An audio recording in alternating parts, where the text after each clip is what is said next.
folks, welcome. Redacre, summertime, time for summer, time for Summerslam. WWE Summerslam 2017 is just behind us. An interesting card, a very, very interesting stacked card. So it's going to be a good bit to discuss in here, but we've picked sort of our highlights and what we felt was the standout from one of the big four, if second only not to WrestleMania, really. Great. I would near put it behind the Rumble. Your hosts for this particular podcast are myself, Jazz Hat, and I'm joined here by our editor-in-chief and editor, Conor. Vote Conor. Always vote Conor. As near as vote Quimby. So SummerSlam, Conor, it's that time of year again. And we started this podcast, April, WrestleMania time, wrestling. Yeah, it was it was nice kind of flip on that it's... Since the first one was for WrestleMania weekend, we made sure we tried to do something for SummerSlam. So we actually launched the Instagram page and everything in time for SummerSlam to get everything up and going. Got a good bit of feedback for what we were putting up there for SummerSlam. We actually set up, made sure we watched it because if anyone listening here, we're not too familiar with us. We're over in the UK, so for us, the time difference is like, say for example, it might start maybe 8 or 9 Eastern time for you guys, but for us the pre-show starts maybe 12 and goes on to 1:30 by the time you actually get into the first of the card. Yeah, it was closing off at about 4 a.m. over here. 4 a.m. by the time near it, and see if we can't get the time off our normal 9 to 5 jobs. It's hard getting up in the morning after an event. I made sure I put time aside for this because it is, as you say, one of the big four for the year, and it does kind of. It balances us up right because another turnaround for more podcasts and exactly it's a main event. You know what I mean? It is a big event, and this was a stack card, as you said. I had seen the card before I was watching who was facing who and who would be going into SummerSlam. It's a crowded marketplace at the moment. It is very, very crowded. It had a lot to live up to because, I took more of a cynical view for, say, Great Balls of Fire. Compared to, what was the last event actually? Battleground. I thought Battleground was a lot better. The Punjabi Prison match especially was surprisingly good. I read a Battleground got slated online. I thought, I'm not going to say it's a great pay-per-view. No. But it done its job. It done what the storylines, and it achieved what it set out to do. Great Balls of Fire, as I mentioned, I loved it. I really thought, I don't care about it. Get over the name. Seriously, move on, folks. I know. And the fact that they kept to the 1950s drive-in Jerry Lee Lewis, it tied in. Who cares about a stupid name? It was a fantastic pay-per-view. I thought it was like one of those ones where I went, yeah, they've pulled it out of the bag. Who don't care about the name? So sometimes you have the pay-per-view like Survivor Series or SummerSlam and it can be crap. Oh yes. So don't always put the stock into the name. I think that's the worrying thing because for some reason we're so used to having the big ones as a letdown, like the Rumble. For a couple of years there was a letdown. Survivor Series was a letdown. Whereas last year the 7-man, I think it was, elimination one, Raw versus SmackDown, pretty good, enjoyable. It's nearly 50 odd minutes long as well. See those Team Raw versus Team SmackDown matches. Usually they're hard to do. Yeah. Like I have sympathy for anyone who has to do the whole Cena's captain of Team I think it was SmackDown at the time. Do you know what it is as well? It's the visual things where like half their t-shirt is sewn on. And it's just like, why? We know you're on that team. We watch the show. We know the crack. It's just, I think it's like for either the people at home that's the first time watching it or something maybe. But or to really hammer that team thing in. With the GRS. But back in the day when it was your traditional 5-on-5 and it was just near 5 people who didn't like each other versus an R5, and you didn't have to wear half a blue and half a red t-shirt. And it was usually tailored towards, say, factions and stuff. Yeah, it wasn't just, this is an excuse to bring back. Like, it was Bret Hart was in Team Cena, and Bret. That's another I'm one sure altogether, you have fans out there, not with me, but I don't want to see Bret Hart. He's not fit to wrestle. No. Fair enough. He puts in a sharpshooter. I'm going to give I'm just waiting for Earl Hebner to hit the ring. But back on track, SummerSlam this year. It's always advertised as the biggest party of the summer, and the vignettes and the promotional stuff leading up to it, you've probably seen before. Well, sitting here at midnight on a Sunday night, I wasn't in a party mood. I wasn't in the Hawaiian shorts listening to watching Magnum PI, to get into the beach mood. But and for us folks, as we said, we're over here in the UK. We don't get a summer. Summertime to us is like, it's just something we watch on TV. No, we get things like today where we get 2 hours of actual sunlight and then we go out and make use of it. That's not a summer party. You don't brush off the barbecue for 2 hours. No, the disposable one. No. Well, we said we're gonna do a few honorable mentions before we get into the start of the actual card. Yeah, just so you know how the we're playing NXT this out. takeover was one I wanted to mention. Drew McIntyre, formerly of the 3-man band, NXT champ. So it's 2 former members of the 3-man band holding a world title. We just need Heath Slater to win the WWE title, and the man's been there 10+ years. So that's I'm saying, hand him a title. Just give him No. Actually, sorry. If he wins it in Jinder Mahal, so Heath Slater has to win the Universal title. He's going to get it. He has to beat Brock. No problem. Yeah, that's going to be good. I'll watch that. As I had said, there was a whole rumor on the internet there recently about the pyro expenses, and I think obviously when Undertaker retired, the dry ice bill must have just been evaporated, just gone. Yes, that's a good point there as well about pyro. But I think me and you had mentioned something about this not too long ago ourselves, just in talking. I think first of all, it only works for certain people. Yep. And if you have it all the time, what I have a lot of trouble with is sometimes the arenas and the color scheme, it just looks like a bigger version of Raw. So if you leave pyro until things like bigger events, Mania and whatnot, it makes more sense, a bigger feel. Whereas if you have it all the time, you just get so used to it. Yeah, it's not like the opening of Raw years ago. No, it's never like that. So, Drew McIntyre, he came out to the. We believe it was a Irish pipe band from New York. Yeah, without getting into too far into it. Drew's Scottish, but there is a crossover with musical and traditional styles of playing pipes. It was a brilliant entrance. They came out and they started playing, and then his entrance music hit, and they played over his entrance music, and he really looked. You're sitting going, why didn't you do that with him when he was there? Did you catch it on Saturday night? I watched the clip on YouTube of his entrance. Oh, and right. then I caught it here Saturday night. I watched the highlights of NXT. It was a brilliant entrance, and just I'm glad he's champ. I really am glad he took it, because Bobby Roode was going to move up. Yeah, but I'm glad it was Drew that got the title. So that's my honourable mention on the undercard, or the NXT beforehand. NXT beforehand, again, we're very biased again towards someone like Bobby Roode. So it was me and a few other guys here in the office were checking out the takeover event, and we made sure everything was ready for Saturday night for checking everything out. We were happy with the result. Adam Cole debuting. That was something different. That was nice. We were still hoping that something else was going to build for Bobby Roode to hang about for another wee while. I wasn't expecting this now jump ahead. So he's up. I seen the photo of Triple H on Twitter. He's up. But I think it was a wee bit of to quote to make a joke, a kick in the face to Drew McIntyre to have him win the title and then laid out straight away by Adam Cole.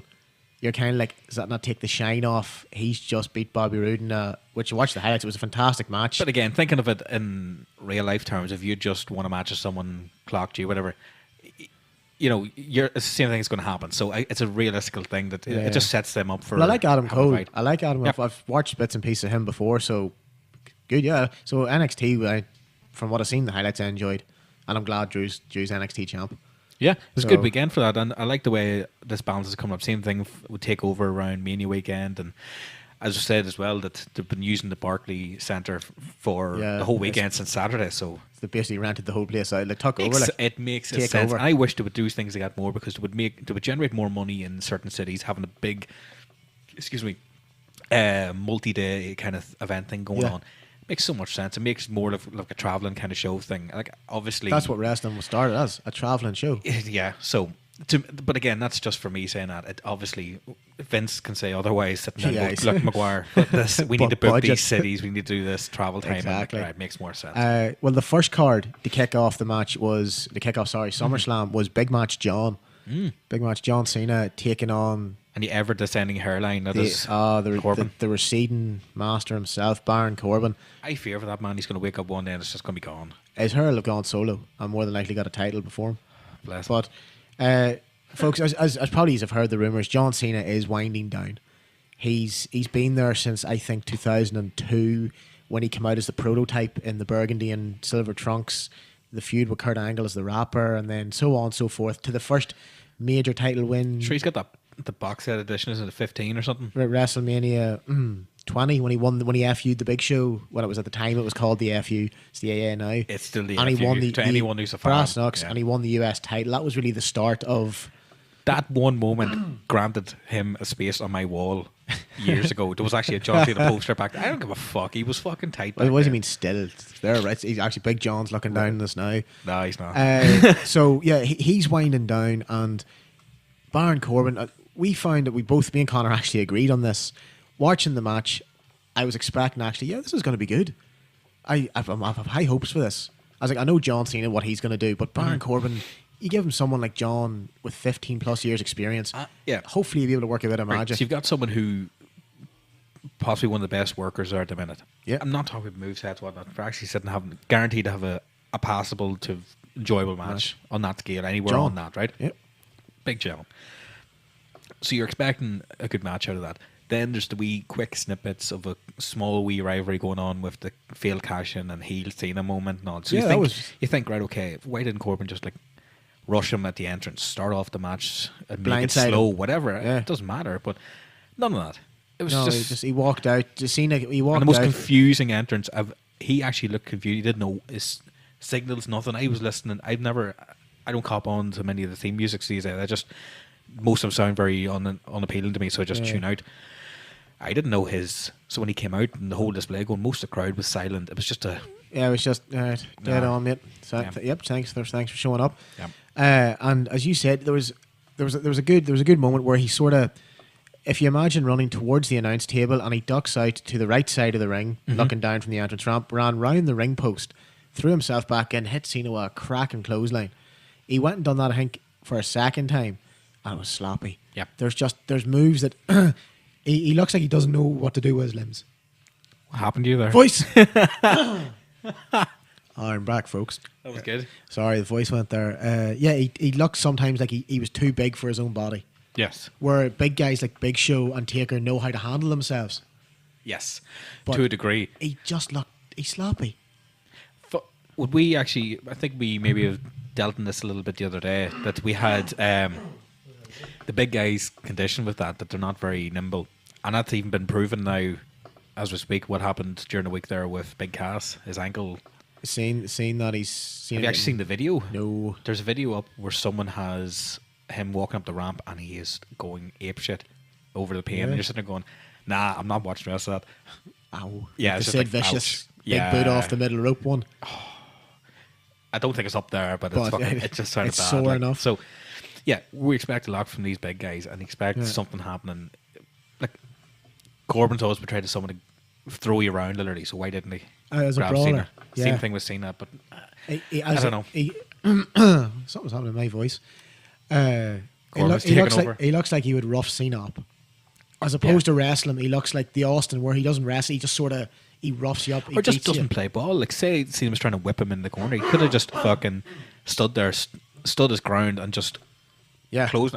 Just more offense on it. Yeah, even if he didn't win that match, but he was throwing Cena around, and dirty tactics, distracting the ref, whatever, pushing the ref because he's not happy. Something like that there. You're sitting there going, right, okay, so he didn't win this one, but I can see where he's going, whether it's going to be a rematch or someone else. Could be a nice wee rivalry there. Big John may give him a bit of a boost, but he just came out, done the job, got beat. I think the problem was making that the opening match.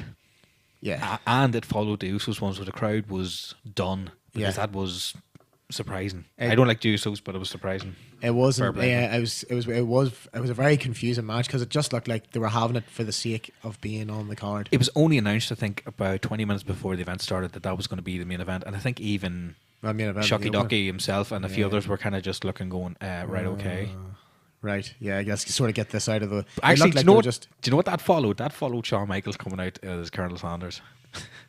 Yeah, so you're going to be buzzing off, having a great laugh at that, and then into this sort of slow... That is definitely an honourable mention. I don't know why we didn't bring that up already, but that is an honourable mention. Because Shawn Michaels being the new Colonel. And again, that was supposedly a favour towards Ric Flair. Ric Flair was supposed to be slated for that, so I still want to see that. But yeah, that was Shawn pretty Michaels cool. Because I remember looking and having to Google and go online and goes, is that actually him? There's no fucking way. Is that, or is it someone else taking the piss? But I don't know. I thought it was going to be like just for a pop for the lad, but apparently it was great. It was great. And just on Ric Flair, last we heard he's out of the surgery. He was recovering well. Mm-hmm. He just obviously needs rest. So get well soon, Rick. That was squeaky bum time. Because that was severe. That was just like no Rick. We need Rick. Can't say goodbye to Rick yet. Unky Rick needs to be here forever. He does. Right. So again, a match really that didn't do much to lift the crowd or keep the buzz from the Usos going. No, even evident there that we talked more about other things and we're more enjoyed. It's just we're able to talk. The only thing I want to make a wee note of is we've obviously spent years watching wrestling. Is you notice these wee things. John done he won. Fair play, hit the AA 1, 2, 3. I think it was Big Mike, Iron Mike Shinoda, done the best referee, done the count. I think he's been reserved now for the I was going to say bigger matches, but again, match, but he went over and he must have posed. I think it was like local sports personalities were sitting behind the announcers, got a selfie typical with them, shaking hands, kissing babies. Exactly, usual stuff. Then he went up to the entrance ramp, just close to sort of where the barricade is, where it curves at the top of the entrance ramp. He hugged an old lady. That's typical John Cena, good lad. It's in his contract. Went down. There's a wee girl. He hugged, ruffled her hair. I think he gave her an armband. And he went up and threw his armbands into the rest of his stuff, his wristbands, all into the crowd. And he got to the top of the ramp. And he turned around, he put the two arms up in the air, and he just looked like his face was saying, "This is my last SummerSlam." He really looked reluctant to. He was like, he knows he's won, but he wasn't sitting going, "Oh, he wasn't wrecked." So he wasn't going, "Oh God, I'm tired, but I won. I fought hard." He wasn't raising the hand. He wasn't saying never give. He just looked like, this is me going. Usually, I would probably disagree with you or trying to see another way around it. I don't know what the word is, but he looked like that was his last SummerSlam. Usually, I would probably ask, does it make sense, because you need a big name to get on the marquee? But literally, if you took that match out of SummerSlam, no one would have noticed. We wouldn't have. It wouldn't. If anything, it would have made the pay per view. It was humbled together at the last minute anyway. Yeah. Because as far as I know, that wasn't really slated way back. So, and all they had to go on was a failed cash in. But this seems to be happening now as well for a lot of the. What was this mini match? A tag match? It was the wife. It was Maurice and Miz versus Cena and Nikki when he posed. So his last couple of big ones have been. They've just been there. Yeah, he's been about. But he looked reluctant, as if he did have the face that just went, "This is my last SummerSlam." Do you know what? I hope he just comes out when he says, instead of running down and he's basically slapping everyone's hands, if he just goes one side at a time, just clotheslines, and just the whole way is go, and he could do it. No bar. He'd get away with it. We'd forgive you, John. I say next Mania he goes the big long ramp the whole way down. Yeah, gets those people to come out and stand doing the "You Can't See Me," and as they're about to do it, goes for each one of them. Just both arms out, and I mean, you John Bradshaw left field clothesline them, our big test Andrew Martin. You just take their heads off. Right. Well, that's again a match that wouldn't have made a difference to us if it had or had not have been in the card. Yep. But next one, following that, not exactly Natalia versus Naomi, the Glow versus the crazy cat lady from Alberta, Canada, for the SmackDown Women's Championship. Naomi's held it now a brave while. Yeah. Did she win it, lost it for a week or two, and then got it back or something? She's held. Do you remember the injury thing? Yeah. So Naomi's had the title for a good while. She's had. I'd count that rather than the stepping off thing. Yeah. So she's had the title around her waist. I watched the match, and as I told you, I am getting sick of multi-women matches. So as soon as I saw, it just exposes how shallow that whole division is. As soon as I saw it's only two women. There's no managers. There's no reason for people in there. I thought happy days. They can put on a good match. I'm looking forward to a women's singles. Two big young studs to quote JR. Oh Jesus! It was a good match. It was a very good match. I just liked that Natalia was on the attack. That for once she's actually living up to what you expect from someone like her. She does look a wee bit more brutish. Yep. And that's not a fucking knock. Her dad. She's a fucking Jim heart. the Anvil. This is the thing. She's a heart. She has the heart name. Yeah. She needs to fucking use it. There was some. I mean, what would Anvil think if Jim Neidhart? He's probably backstage. Because if you think about it, what would Anvil's son be expected to do? Just murder, kill. Yeah, so do the exact same thing with her. Around him. Yeah, and it works. The sharpshooters were fucking brilliant. They look painful. They look fucking. They look taut. proper. Yeah. Do you remember when Brett used to put it in, and the one he done on Jerry Lawler or the one he done on Stone Cold? Was it 13 that Austin passed out? Yeah. He doesn't let their legs straight, and he bends the legs as but it's far back. When he sits down, it's basically arse to arse, and you're sitting there going like, yeah, it makes it look like it is probably one of the most painful submission moves to be put in next to the crossface. I still think the sharpshooter should, because of the name, should be called the Canadian Destroyer. The Canadian Destroyer. I still think, but that's for another time. So Natalia. I thought it was a great match. There's some fantastic offense from Natalia. Some, as you said. Are we going Team Natalia here then? Oh yeah, I was on Team Natalia. I was Team Natalia. I don't like Bret Hart, but I like Natalia. That's as for you were another saying, what podcast. I'm going Barnes to bring that up. Oh, that's definitely coming up. As you said, Barnes should have roughed up Cena more than wrestled them. Natalia just came out and was dishing out the beaten left, right.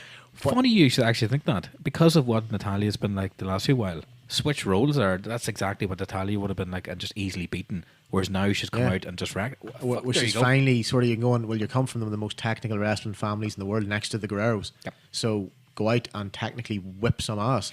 And she done it. But Naomi, what I love is Naomi did come out strong. There's a moment where she does this, like she's on the outside apron. Natalia's sort of hanging off the second rope. Does this springboard leg drop. Fantastic move. Naomi was brilliant. She came out, the crowd went mad. I was like, yeah, she's actually been a very, very good women's champion. I forgot how loud her entrance music is. The glow. Sitting here feel in the glow. office I can't hear it because I'm deaf. A brilliant match all around, and I love the fact that there was the sharpshooter. I love the counter out of the sharpshooter, which looked rough. Yeah. Because the back of Natalia's head went off that bottom turnbuckle. I was actually going to say that, not as an honourable mention, but as a painful. when she did that, I think, to skip ahead from what we probably would have brought up later on at some point, that there was an awful lot of use of turnbuckles and stuff in this event. The ring and post I don't really understand earned the that. money that night. I don't like that because of what's been happening with bigger names and stuff. I'm just sitting there going, and we're not using. We never saw people really using the turnbuckle. Are you still even seeing people use the actual fucking ring apron? Fuck that. Like the only person I can remember from back in the day using the turnbuckles, or like the sort of the posts, was Rey Mysterio. He used to remember when he used to try and 619 people, eyes. or Undertaker dropping the snake eyes. But now you've got Sammy doing the exploder suplex. Joe does the cannonball. So does Kevin Owens. But again, it looked painful. And then next minute, Naomi went in the attack, bang, and a sharpshooter. And I loved the fact that the title changed hands on a submission. It changed hands on a sharpshooter. Yep. Instead of, because as Conor, as you said to me there the other night, we were discussing just wee bits and pieces. A women's match either ends one or two ways. There's a high flying move into a roll up. There's no sort of after that would be submission. It's very rare you would see from some sort of slam move. It's usually an aerial kind of move, like Lita moonsault. There you go. Trish Stratus's was, speaking of turnbuckles, eventually was it was very similar to Spike's Dudley Dog. You got them in a headlock, and you bounced off the turnbuckle, but it was only a bulldog. There was no final say. China had the pedigree. There are exceptions. But in a general sense, there wasn't much. That's the hierarchy of it. There wasn't much finisher wise. Yep. But now you've got like submissions. You got the bank statement. You've got the figure 8 leg lock by Charlotte. Mm-hmm. You've got the sharpshooter from Natalia.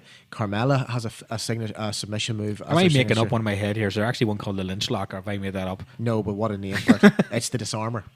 It's Becky. So you think about it, all the women have, well, those ones I've mentioned all have submission moves as their finisher. An armbar for Becky, a figure 8 leg lock for Charlotte, a bank statement for Sasha. Natalia has the sharpshooter. I'm not sure what Nia uses, but Carmella has that one where she does like a pose. So there's 5 women wrestlers, 5 submission finishers. I think Big Match Jax has like some sort of Samoa drop, from what I remember. She'd knock you clean out if she Samoa dropped you. There's a couple of rough clips of her in Raw recently, literally just throwing Sasha Banks about. Well, there's 5 women wrestlers, 5 submission finishers, and I think it's class the title changed hands on a submission. Yeah. So both women came out looking very strong, and again, glad to see Natalia as champ. Did you see her title? Did you see? I saw the plate change with the pink. It looks strange to me, but I'm waiting to see a pink strap or something. I love the wings. Yeah. The heart and the wings. I was like, that looks right. Next match, again, one we weren't, I wouldn't say too excited about, but we watched because one of my favourite superstars was in it. It was Big Show and versus Big Cass, and Enzo Amore was suspended in a shark cage above the ring. Mm-hmm. Show's been about since what, 2002, 3? In our hearts. It was 98, so that's the Valentine's Day Massacre. Yeah. But, you know what I mean, like he's been this current version of the Big Show, the shaved head and the... You know, I really would have liked if Enzo hadn't have been in the match. Yeah, and just left pointless. The 2 big men to go at it, and you could kind of see Show handing the mantle of the word big as well. It conflicts with what's been going on in SmackDown with Ellsworth of having to contain this lad out of the way and putting him out of the way and do these things, and the same way that they're doing with Ginger's lads. they're now putting this on just the wee small guy as well. Put him up in the cage out of the way. Look, the only person that ever worked with was probably someone like Jerry Lawler or something when they did that. And Jericho it's got such an away with outdated it kind of thing, and I don't like it. It's cheesy as hell. It is. It just gives me flashbacks to RoboCop saving Sting. Yes, to me, it's distracting from actually is going on in the ring. Yeah, that's it. No, like I said, like I kind of can see Big Show sort of saying to Big Cass, "You have to be the new giant," and obviously that's going to take years and it's going to take a lot of work. But I'd like to see him just do a program where it's just those two, and let Big Show show him how to be the big man. Sadly, I think that's going to be off the cards for a while after what's happened to Big Cass. He's not doing anything. I did laugh when Enzo oiled himself up and escaped the cage. I completely have amnesia that. this match, because when this match came on, this was me deciding, okay, right, I'll stick on some food or something, or just got distracted completely. Listen, if we were going to rate the match, it'd be given a 2 out of 5 for me. I know we're not doing rates, but I don't remember anything about it. But that's getting 2. The next one was what I consider a waste of my time. Randy Orton. I'll let you take this one. Randy Orton and Handsome Rusev. It looked promising to start. There was a bit of kerfuffle out the side of the ring, and then it was over in about 8 seconds. Now, if that kind of carry on went on something like SmackDown or something, it'd be different. Go for it. But on a pay-per-view, what's the point? What, really? Yeah, exactly. Especially because of the mix of things that were going on in the pre-show. Why wasn't that even on a pre-show thing? If they knew it was going to be that short. For the sake of, do you know what the actual match time's listed as on what I'm looking at here on the internet? 10 seconds is the actual listed match time. So I'm sorry, but Randy Orton's got to the point for me where I'm like, Chief, you've been tag champ, you've been Intercontinental, and you've been 13 or 14-time world champ. Mm-hmm. Maybe it's time you either started training people. There's another big name. So that's John Cena and Randy Orton that you can take off that marquee straight away. Yep. For SummerSlam. And still wouldn't be none the worse off for it. Yep. So, sign of things to come. Just if you haven't seen it, we'll give you a sort of brief rundown. Rusev came out looking monstrous at the start, beat Randy around the ring, happy days. Mm-hmm. And what I don't like is they're doing the boxing thing where the referee has to stand Randy Orton up and make sure he's okay to fight. That's in boxing. I'm like, in wrestling, why does he not just ambush him? As soon as you throw them in the ring, ring the bell. Don't have Randy got about 10 minutes in the corner to get up, and the referee was looking at his eyes. I was like, well, what are you doing? Like, all he's done is hit him a few punches and throwing him into one barricade. Mm-hmm. Rusev runs in like a madman. Randy reverses out of the turnbuckle, bang, devastating RKO. Match is over. Randy didn't even take off his jacket till he'd won the match. Yeah, that kind of thing was just like, nah. And I'm sitting going, right, so that's Rusev buried. If that's never a listen, mate, way on you go here. So we're going to move on swiftly. I think that match was actually shorter than the Rock Eric Rowan match at WrestleMania last year. It was the only one I think can beat it was Chavo getting chokeslammed for the ECW title, 8 seconds. Yeah, it was. That was the only one I can think of. That works for Kane. Yeah, small guy. Even though I don't agree because it was Chavo. Yeah, but it works in the setting of Kane being a monster and Chavo being a little. It just came out. Diesel flattened him. Bob Backlund. There you go. Again. The next one now was the women's Raw title: Sasha Banks and Alexa Bliss. Big match Bliss. Big match Bliss.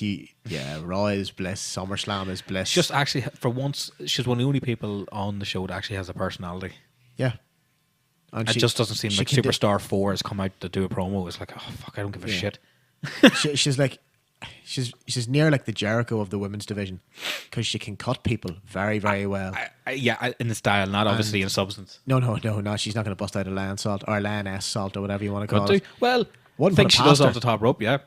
There you go. Better than Jericho. He can only do it off the middle rope. She can work the crowd. There's several clips of her using the what chance. She actually there's certain people as well when they're picking up it. Certain people remember that they're actually live and there's a crowd and that they're not just because a lot of people as well seem to do the promos and stare at the hard screen. Or the hard camera. Yeah. She remembers that she walks around the ring. Yeah, do you remember when she had the appreciation night and she basically just ripped everyone? And then I think it was at Nia. She turned around and she goes, "Oh, we're good. We're good, buddy. Hey, how you doing?"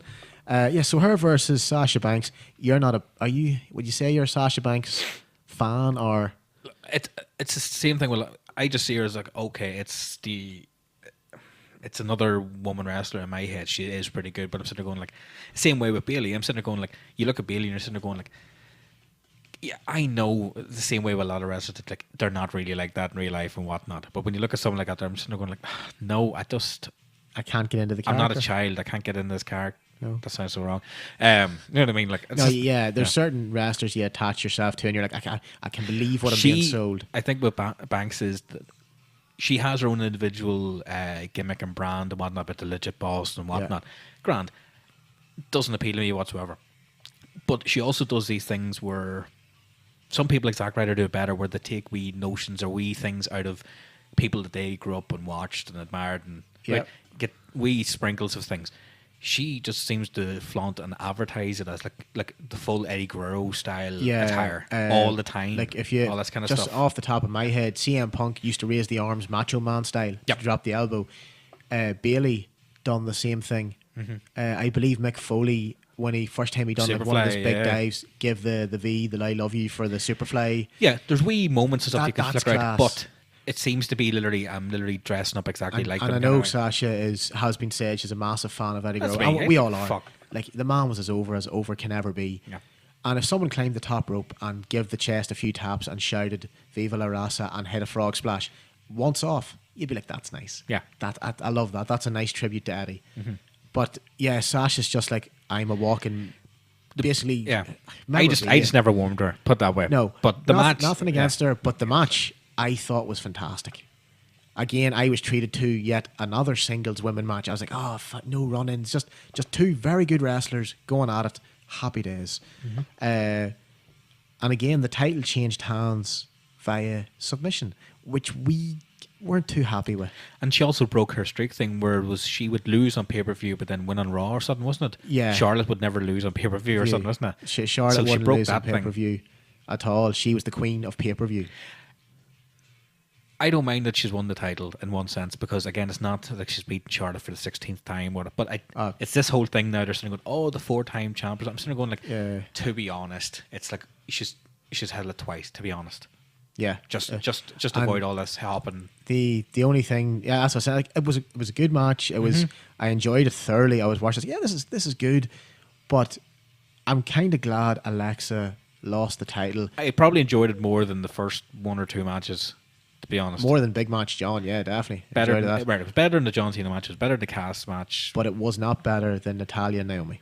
I liked the SmackDown that was women's good. title match better. Was it up there with Randy and Rusev? I don't know. I'm not putting that as a match. I'm just gonna say no. Look, their entrances were longer than the match, like, and that's bad. Again, if on the big 4 pay-per-view you're putting a 10-second squash match, seriously, give me it in Battleground or Payback or Roadblock or Breaking Point. Give me one of the B pay-per-views and give me a squash match or Raw or SmackDown or NXT, no problem. But the big 4 that you're trying to sell me to get me onto the network. We've got SummerSlam Mania, and you're giving me 10 seconds of one bad RKO and then a jacket being thrown off. Just remember, at this point in the show, with pre-show and everything, we already had the SmackDown titles changed hands. Yep. We had the SmackDown Women's title has changed hands. And now, third title match has changed hands. And now just the third title match. Third title change in one pay-per-view. So I don't remember. I didn't catch the start of the show with the Miz and whatnot about the Intercontinental title, but it seems to be so far in the event. All titles the changed. Intercontinental title did not change. Right. Did not change hands. So was it on? It wasn't on the main show. No, was it being defended? No. Okay. No, hold on, I've got the card here. No, I don't think. No, the Intercontinental title wasn't being the Miz. No, it was a 6-man tag team match. There you go. So the Intercontinental wasn't even on the line. So far, each title that's been on the line has changed hands. Has changed hands and 2 via submission. Yeah. So both women's titles. Again, yeah, fair enough. At least it wasn't the same finisher. Just at least wasn't the same. Thank fuck. If it had been a sharpshooter or something again, just oh no. Right. So moving on. Next one. Oh, I was so excited for this match. You know which one I'm going to bring up. So excited for this. It was Finn, as Michael Cole once called him, Finn Balor. Finn Balor. I near would have smacked Cole myself. Finn from down the road.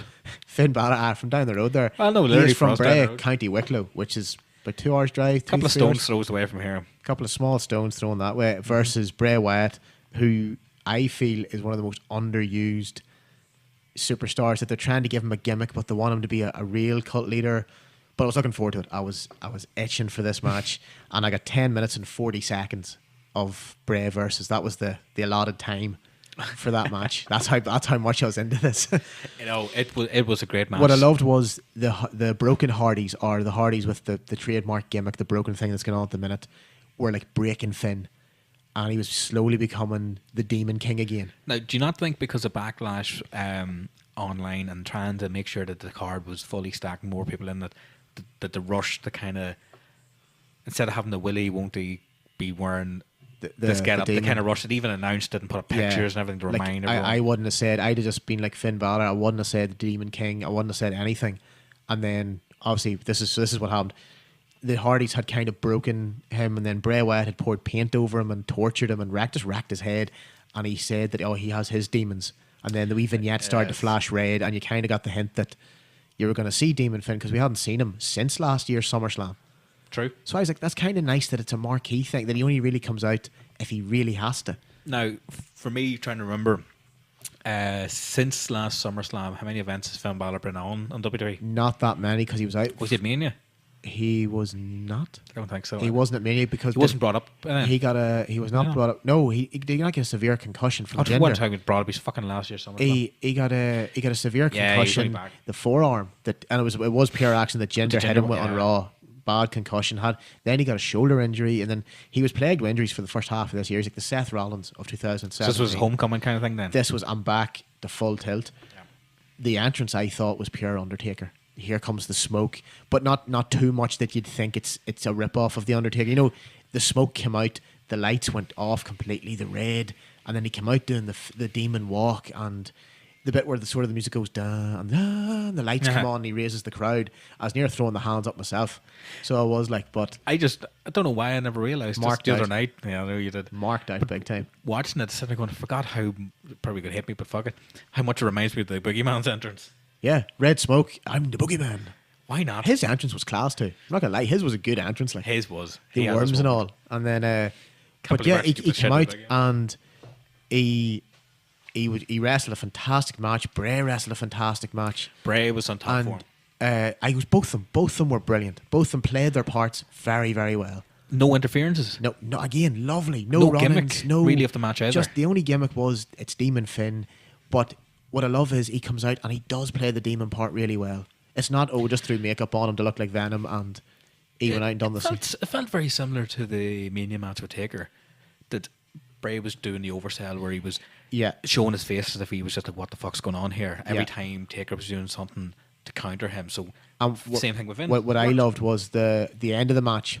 Bray went into the corner and done the crab thing, which I still think for a man of that size, well done, Bray. Jesus, man, if I had a hat, I'd take it off. He done the crab thing, and Finn kind of like lifts himself. He's like lying with his legs tucked under, and he lifts himself straight up and looks at him and screams. And I'm like, that's something like Undertaker would do. You know, Undertaker sits up, like when Lesnar was laughing, and Undertaker sat up and laughed right back at him. I love that clip. And you were like, it's go time. And Finn, he lifted himself up, just levitated himself up, screamed, and then delivered the missile drop kick into the corner, hit a beautiful coup de grace, and that was it. And you were kind of like, that's the demon. That both of them played their parts very well. Bray wasn't overused as, he's a cult leader with magical powers. It was just and a match. Finn wasn't given the whole, he's a demon, he can summon lightning. He was just given, you've angered this man so much, he's letting his demons out. And it was a simple booking. Simple booking, great story, and it wasn't even for a title. It wasn't like one number contender either. It was literally they don't like each other, they don't have a match. Let's sort this out, like old school. Don't like it. Like a normal match. Like that was it. Yeah. Singles match, 10 minutes and 40 seconds. And for me, it's so far, it's my favourite match of the pay-per-view. For me, I'd say it would be mixed between that and still an Natalia match. Still an Natalia. Natalia's close down, but for me being a fan of Finn Balor. Not counting the pre-show. No, not counting the pre-show. If we're counting the pre-show, it's still the tag match with the Usos and New Day. Remember the total running time for SummerSlam was 4 hours. It's still going on at the time of this recording. Yeah. 4 hours, 4 minutes on the network is the complete run time. So this kind of got me excited again. This was sort of the moment where you go, I wonder if you used the same ring the whole weekend. I'd say change the mat. Yeah, oh fuck yeah, changed the But that would be it. Like maybe the ropes for 205 because they're purple. But apart from that, the next one up, which again me and you agreed on, which is this is rare. Dean Ambrose and Seth Rollins. Seth, nothing against you, man. You have a personality of a brick. Versus Cesaro and Sheamus. Cesaro and Sheamus, who I've been enjoying as a tag team. Oh, I sat here the other night and after the lull of the previous match, well, not the lull of it, because it was a slower match than what was going on before in the women's matches and so forth with Bray and Finn, right? Yep. And all of a sudden, Sheamus is coming out, and it just he does that. He disappears. He comes out at the front, and he's lit up like the fucking moon. It's like a brilliant. Christmas tree. And it's just him shouting at the top of his lungs, "Fella, fella!" Oh, I fucking laugh. You know what I was going to say. Like obviously Becky Lynch wasn't on the pay-per-view, but the one Irish lad's already won from Bray. Yep, County back to back. Sheamus is from Dublin. Again, just an hour and a half down the road from where we are. Well, actually, no, it's not back to back. When I just realised now. No, but still, it's a great tag team. I love the fact that they've done the whole we don't get along, but now we're bros and we're class, and we're kilts, and you're like they're actually communicating with each other in the ring, shouting back at each other. Yeah, block them off or they looked like a team, like an old school tag team that did talk to each other, and like when the put Mega Powers.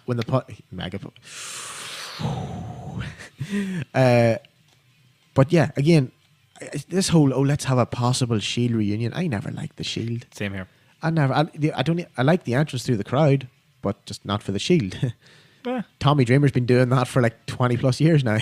Edge of Christian. Yeah, Edge. Yeah, there you go. But we'll give it was for the Raw Tag Team Champions, Raw Tag Team Championship. That's the world titles, isn't it? If we're going by lineage, that's the world title for the WWE Raw. Yeah, for the World Tag Team Champions. The tag team titles. Tag team champions. And I take nothing away. As I said to Conor, Seth Rollins, phenomenal athlete. Has an amazing neck. Oh, his neck is just, if it gets into the Hall of Fame in the first year. I don't know what it is with him. We can't get attached to him. No. Like, I no offense, but to name someone the Architect is not the most exciting name I could come up with. If you add on the Architect of Destruction, of Mayhem. See, I take literally, it's like, okay, so you're the architect, but you're not actually fucking building it. But I could understand if they said, he designed his world title run, or he designed a plan to get the title. Yes, that's maybe what architects do. I think you just sat there with a colouring book and then they called him they called him the Kingslayer, and you're like, oh, that's good. Yeah, run with that. That's good. That's Game of Thrones. That is Lord of the Rings. I like that. Like, and because he took his pedigree, but take the hammer or take the cross or something as well. We were saying Triple H comes out with these Germanic looking crosses and very sort of Motorheadish, because he was very close friends with Lemmy, and I think they played him out at WrestleMania 16, 17. It was one of them. But yeah, 19, I think. We were thinking for the WrestleMania where him and Triple H went in that unsanctioned match, which was stupid, because why would you have an entrance and a whole pay-per-view build for an unsanctioned match? Yep. He should have taken the cross or the sledgehammer, because if you see a sledgehammer in wrestling, crown thing, or they take his crown, take the literally, literally, and be like, I'm the new game. Yeah, game over. And there, Triple H can retire into his office role, and then when he comes back, it'll be special. It'd be really special to see Triple H come back. Like, remember they did that with Kane. The Authority took Kane's mask. Was it the Authority? I think he lost the mask. Or was it Evolution? No. The other thing, when he was mask Kane, they became Corporate Kane. Yes. He lost the match, and they literally took his mask. Yeah. It was in a wee box. Why didn't they take the king? The crown, sorry. Yeah. Or take the sledgehammer. Yeah. I was like, that would have suited far better, because Triple H has then a reason to leave. He also has a reason to come back, and when he does, it'll be 10 times more special. If this comes up on the show at some point, then we need some money. Yeah, we called it. But the actual match itself was not bad. The Cesaro had plenty of uppercuts. Sheamus shouted fella several times, which was great. Sheamus got like 4 swings in, and then into the sharpshooter again. Oh. I hate the big swing, but I got so fucking pissed off about this one, because why was Ambrose able to survive so many moves at the end there and special submissions? I got so annoyed about that. I sit and going, I can understand if that was Roman, I'd understand, because it makes sense. If it was Roman or it was someone, but for a man like Dean Ambrose, who you wouldn't exactly call, he's a man child in stature compared to what was going on in that ring. Yeah, Sheamus's arm was bigger than Ambrose. If you look, when Sheamus and Cesaro were wearing the trunks, and they never addressed anything here. Now, fair point, because we've been meaning to give a shout out actually here to some lads they've been in contact with us on Instagram here from the NA podcast, and they've been chatting with us about a particular point when it comes to Ambrose. And it's basically especially during that moment in the match where he's getting the submission moves done on him. Yeah. There could have been comments from the commentators saying, "Oh, he likes it, or he enjoys it, or something to make it actually make plausible," or even show the ref getting worried for him, and he's like, "No, move, I'm grand. It's like, fuck off, I can deal with this," kind of thing. Yeah. Nothing. Just sits there getting taught, pulled back for like a minute and a half, And just he does did nothing. Like as I think when you mentioned this to me, I said if you think back to King, when Mick Foley lands, I think through the cage, the Hell in the Cell, right? If you don't know it, then why are you even watching wrestling? No, if you're listening to this, you know it. You know it. The Hell in the Cell, 1998. Mick smiles at the camera, although what people assumed to be a smile. Jerry, the King turns around and said, delivers a brilliant piece. He goes, he likes it. Look at him. He's smiling. He enjoys this. And he was trying. Mick Foley was trying to show you that his tooth had come out through his lip and up into his nose, but it came across as a smile. But King how smart that man is as an announcer was just straight on it going, he loves this, he's looking at me smiling, he's happy. You don't get why did you not have Tom Phillips or JBL or Barnes say, oh look at I bet you he likes this, JBL, he loves this. At least that would have played into the lunatic fringe. And when the move's over, he's just back up on the offense. And I love when someone gets a submission and crawls to their feet, holds the limb that was attacked. Like when Angle put you in the ankle lock and people used to get back up, you're like, nah, mate. Hold your ankle limp. Play the part. Yeah. So, again, Dean, you don't excite me in the ring. Seth, you're a fantastic athlete, but you have... He's nothing more. That's it. I was like, you're Lex Luger. He's basically Lex Luger. Because Lex was well built, well put together. So what, the Seth Express? Seth Express, there you go. On the Ambrose Mess Express or whatever. But in the end, folks, Dean and Seth super kick Sheamus out of the ring, super kick Cesaro, Dirty Deeds, new Raw Tag Team Champions. Yeah. We'll see what happens. I could have picked better people for Sheamus and Cesaro to lose the titles to. And already on Raw, they were against the Hardys. The Hardys. Already? Yeah. No. So you're trying to tell me Dean and Seth are better than Matt and Jeff? Because if you are, no. Moving on, the next match. AJ Styles and Kevin Owens. Now this... Wait. Before we forget, the beach ball. I thought we were going to scrape through that. Oh. Folks, if you don't know what beach ball gate, I'm assuming that's what they're going to call it. Yeah. Where was this being held? This was Boston, or was this? Yeah, Barclays Center. This was the Barclays Center. No. In New York. Brooklyn, Boston, and Michigan are some of the biggest and rowdiest crowds. And you'd hear videos of like them chanting Mike Shinoda, and they'll chant for everybody. And Money in the Bank 2011 for an example of how rowdy it'll get. Yeah, Money in the Bank 2011. And Conor pointed out a fantastic fact the other day. Why hold one of your big fours, if not your second biggest pay-per-view?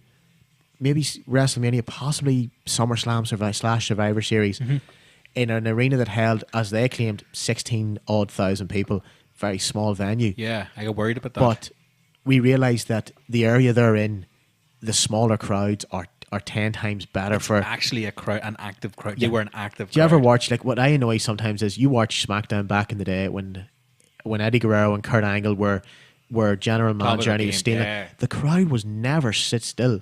Bouncing, shouting, roaring. See now, they're just sitting there. Do you know why? Because it's a completely different. You look at the crowd there; everyone's drinking beer and having a crack all day. And if we're sitting there half cut in the front row, you're not going to be up jumping and steaming and shouting and roaring. And if you are, you'll more than likely be escorted out of the building. Yep.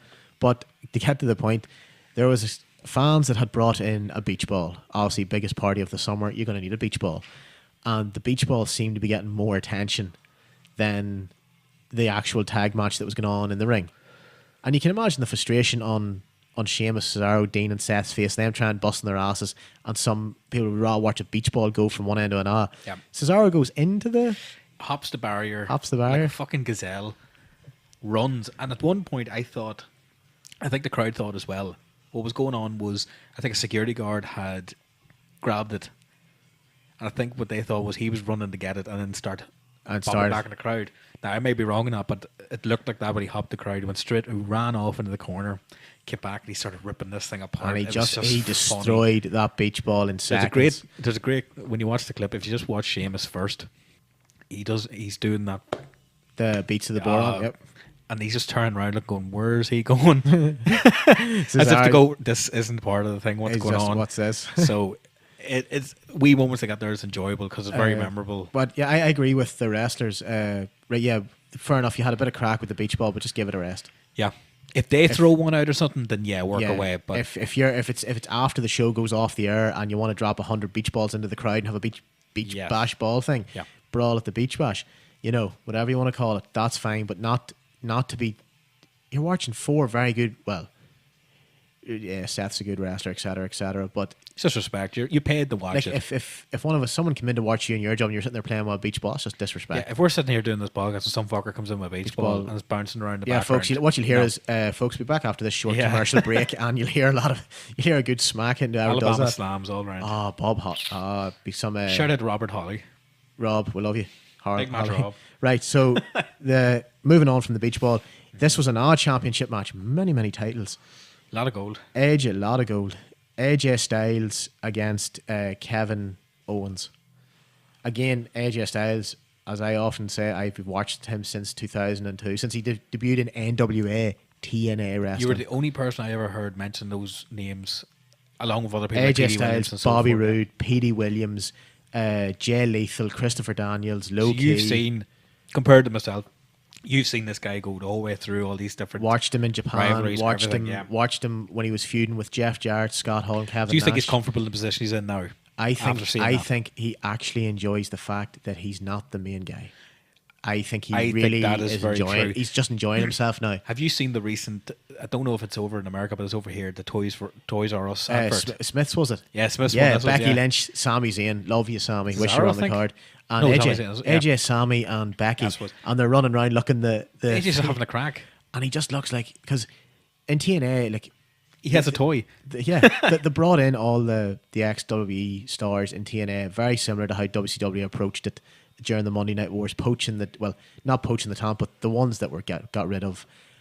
And AJ, he just looks now that he knows he's one of the best in the world, and he's won every title. Yeah. Japan, he was on the WF when Metal was still a show. Yes. Oh, Metal. Do you remember that? He was the one allowed to keep his own name. Alan That's James tradition Neal, in most cases. but he looks, for once, he just looks like he's actually enjoying. It's that point that his even work. Bischoff brought up whenever he was brought in as just a talent, on-screen talent. He just realized, I don't have to organize these things. I don't have to do this. No. I don't have to stress. I don't have to worry about where my next paycheck's He coming literally from. just has to go, right, I'm doing this. I'm working around that. Now, that's us just saying that. We don't We know know the ins full and outs. insight, but it shows in his matches that he's only focused on that match. He's not sitting there going, I have to do this, that, and the other. And he's not having people the likes of Kevin Nash and Booker T and We Love You Book and Scotty Steiner coming in with the possibility of beating him. Because you're like, he's been treated as he is. He's a world class. He is possibly the best in the world at the minute. Yeah. He's up there like as one of the best wrestlers in the world. He's no Kenny Omega, but Not even going to bring up that. I'm not even going to bring him up. I don't he care. has his own. He He can has still his have- own podcast coming at him. I'm being sarcastic. I'm being sarcastic. Yeah, he looks like he's enjoying himself. Now, the match, and it had Shane McMahon, folks, as a special guest. You run referee through this bit. I'm going to fill up on some agua here. from Get H2O. Right, folks. So you've got AJ Styles, Kevin Owens, who have had history before this, so nice bit of background. Shane McMahon serving as a special guest referee with the homemade ref's top. Now, what's interesting is, obviously Shane McMahon goes, I'm going to call this match down the middle, be impartial and be a good referee. In the past, AJ has put Shane's head through a car window. Kevin has attacked Shane. Kevin Owens has attacked Shane, albeit accidentally or possibly not accidentally. You know, one of those drama, depending on what way you look at it. So Shane has a reason to either, to screw over both men or to be harsh. The match itself was spot on. I give it 3.5 out of 5 because it wasn't, oh my God, here's the spectacular, but it was solid. It was good matches. You've seen the phenomenal forearm, the pop-up powerbomb, the Styles class, which, by the way, should be banned as a finishing maneuver. because someone's going to get their neck broken. But on someone like Kevin Owens, it does look pretty good. It does. It does. But it even looks more dangerous on the big guys. Shane McMahon was perfect because he got in AJ's face and he got in Kevin's face. So he played the sort of I'm doing this very down the middle part brilliantly. So he did. And then it ended with... I thought you were just going to go... No, and it ended. It ended with AJ Styles retaining the title. Albeit a few reasons. I think... Me and you noticed about... there's one promo that Owens cut and he looked pale. He looked sweaty. I was fair enough, it was after a match, but he didn't look like athletically sweaty. He just looked like he had the flu, or he was in bad need of a couple of days rest. So, well, there's a man that's come off from about a year or two at NXT, straight off Indies, straight into that, straight into world title, straight into full feuds, flat out. So, I think there was rumours that he is taking time off. I'd say he'd need to. After the whole Jericho thing, he was supposed to leave. He's running out of opponents. He's running out of storylines. He's been. Yeah. You're not going to rehash another fucking Sammy thing. And Kevin. That was great in NXT. Yeah. It was great the first time they done it on the big shows. But see now you're like, no, I wouldn't put him. I still think after he lost the title in the elbow drop from Hell match. Yes. That's fucking WrestleMania. Ooh. I still love that finish. I don't give a fuck. After that, he could have played on how brutal that backdrop onto the ladder looked. He could have just went away for a while after that. But he still was around, and so he's very, props for him working as much as he had. But I think the promo he cut, man, the way the light hit him, he looked gaunt and tired and sickly. And I was like, yeah, the man needs to take time off. Like, so there's only so much he can get through before he's going to injure someone in the ring or he's going to hurt himself. He's no Jinder. No, exactly. And I fucking love Jinder. Excellent timing. Next match. Ooh. The modern day Maharaja. Jinder Mahal versus... Like, can we just make something clear here to a lot of people? I still don't understand. There's so much hate, and I can understand a lot of reasoning with people in this. But for me as a fan, and I'm not as hardcore fan as I used to be, obviously, with keeping up to date with every single thing that goes on here. But with instances like Jinder, it's making people like me come back in and watch a bit more, because there's someone that I haven't really known many rivalries he's been involved, which a lot of people see fault in that. I don't. I've seen matches now with someone who I don't really know all of his moveset. I don't know how a Jinder match goes across. No. There's ways for him to introduce new moves. He's got this axis of the two bodyguards of Mel, who are probably the best sellers in the business. They have made him look fantastic. They make, and as I said, the Punjabi prison match, which again, a sentence to say in its own is just fucking ridiculous, but it was actually enjoyable. It was pretty good. Because it was the right people in the match. Yeah. So coming into this match now, I was hyped. I was up for it. I was hyped. I'm not a Shinsuke Nakamura fan by any means, because I haven't at the time. I spend more time watching people. Do you know what happened? I shut out NXT because for a while I started following Alex Riley, and I was like, oh, brilliant. Because I didn't realise who he was. I didn't know about the A-Rai shit. No, I was like, this guy is pretty good. So I was literally just watching his match because I'll stick around. Our friend John, who's on the podcast, Mac Daddy himself, he'd be showing me a lot of NXT at the time. I'd follow Alex Riley. Boom. Perfect for it.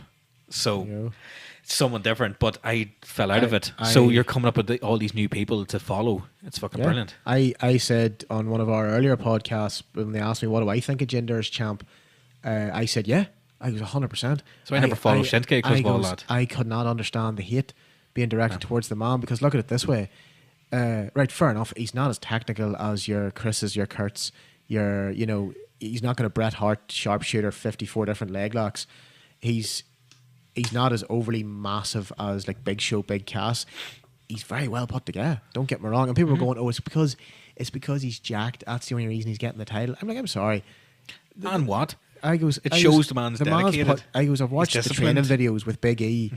The man trains like a madman. Yep. The same as the way The Rock does. Did anyone say, "Oh, The Rock is on steroids"? No. The Rock, Jinder has put up videos of his diet, of everything. He can deliver a promo. The Singh brothers are make him look like a giant, make him look like an evil. He's not playing the anti-American card. No, He has not once busted the Sergeant Slaughter Sheik Iran thing.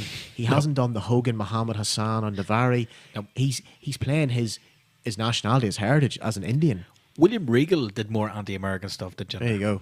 The un-Americans, Lance Storm, Christian and Test done more anti-American stuff. Rusev. There you go. He even came out in a tank at WrestleMania and still got his ass kicked. Yeah, he can do a promo. His matches are not going to win technical awards, but they are good matches. Everyone asks for new, exciting things to happen. And then when it happens, it's just because, it's not their guy. It's not us. So, folks, we all think we know what we want to see. But we know But we nothing. like fucking surprises. That's the thing. Exactly. And by the way, if you go, it's been bad for business and ratings, there's not been this many people talking about a world champion in a long time. So please tell me who's the last world champion that everybody wants wants to see beat. It's nice. It's like, nice that remember when JBL had the title? I fucking hated it. Looking back now, I'm sitting going, man, that was brilliant. But at the time, do you know why he got the title? Oh yeah, but I couldn't wait to see him beat. That's the point of it. That's what kept me watching. You watched every week. Whereas anti-gender people will be watching to see who's going to beat it. Yeah. And I think the problem is that it was so lackluster to start with the Orton thing. That's the problem with it. If it was someone else, it took a while to pick up steam. It took a while to pick up some steam. Yep. And as you correctly said, he's like, I don't know. Okay, Orton, here you go, man. Punt. Attempt for an RKO. That backbreaker where you bend them over your own back and drop to your knees. I goes, then RKO out of nowhere. Dead on. Triple H. Spine buster. High knee. Clothesline. You're going to throw your arms up. I goes, we could go through the 5-3 moves of doom. Big match John. Knuckle shuffle. Austin even. Austin. I goes, we all have our answer. But see, as you said with Jinder, I don't know what he's going to bust out. No.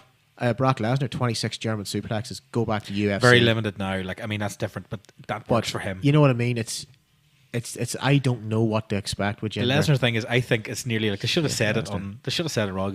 He's only legally allowed to do these moves because he knows so many fucked up moves. He's contractually obliged to do 20 German suplexes per match. Like he's being nice to you. He has to be. You're sitting there going, right. I don't see why you're ragging on Jinder so much. I goes, and then if anybody says, but he's like the worst champion, please go back and look at your lineage of that title. Who else? Yeah. That's what we want to say now. On the roster right now, who else? Seriously, see if you're on our Instagram under Redacre Productions or on Facebook under Redacre Productions, leave us a comment of who you think. Said leave us. Just leave us a comment of who you think could do a better job. And by the way, don't just say for athleticism. Give us the promo, the athleticism, the luck, and the ability to draw. Yes. Which Jinder has proven. That is drawing power. He has done all four. And by the way, they are trying to get into it, which is 1 billion people. And Global Force Wrestling, formerly TNA, is trying to do it. Yep. But I'm seriously, he's fantastic as a world champion. And it's all these smarks on the internet keyboard warriors. That like us. Well, we don't have a keyboard in front of us. We're Not a mixing desk. Not this time. I know, I'm all for Jinder. Now, on to the actual said match itself. Jinder versus Shinsuke. I tried.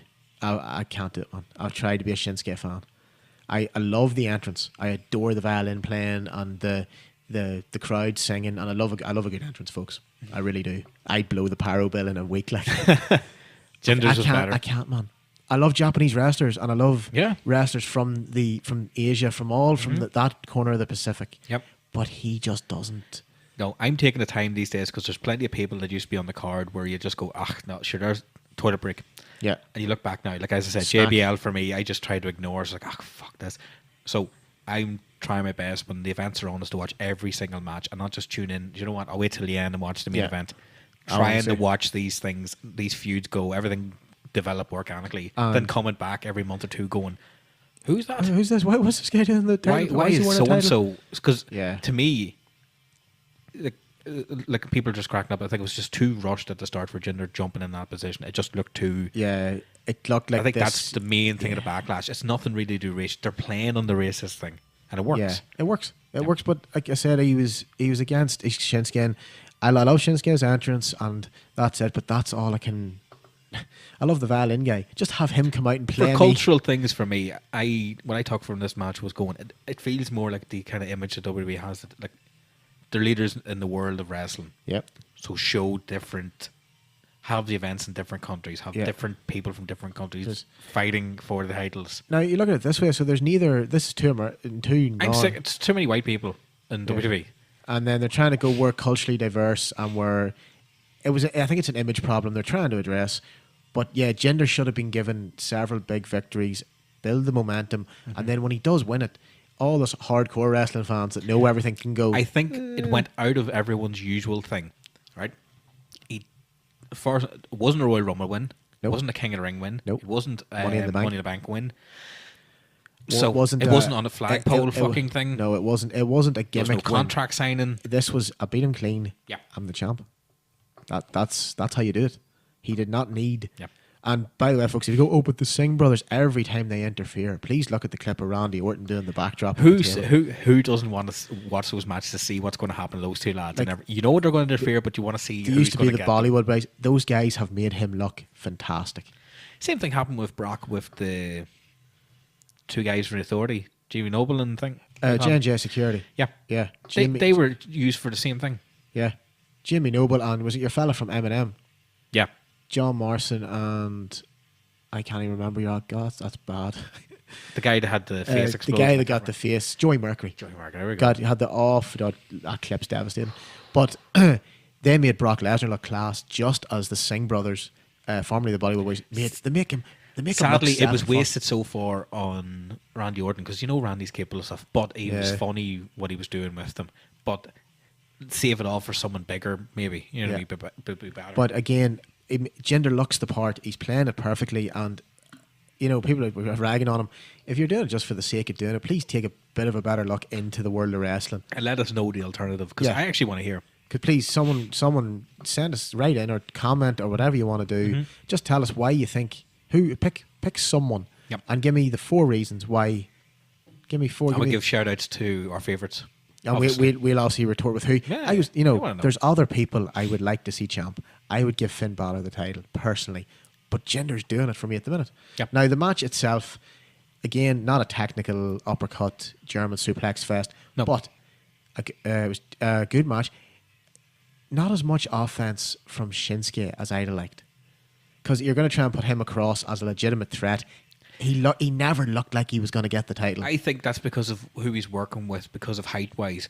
Someone that high, story of the match would be basically you're going to start kicks. Chopping him down. Chopping him down. Chop the tree down. And with him, that's like his signature kind of thing. So already you're wasting that stuff up front. So Yeah. what else do you do with him? It's going to be more. Interference, counters. It was a struggle Yeah. for Shinsuke to get going. But that's what I like about it as well. It's outside of the comfort regular fucking Shinsuke Nakamura match that you expect to see. Yeah. How do you know how good the matches are if so far everyone keeps saying every fucking match Matches is is 5-star? it. How do you know? Now you Yeah. can actually turn and go, yeah, that match is better. Yeah. You put There you go. you put AJ in with Shinsuke, I could tell you what's going to happen.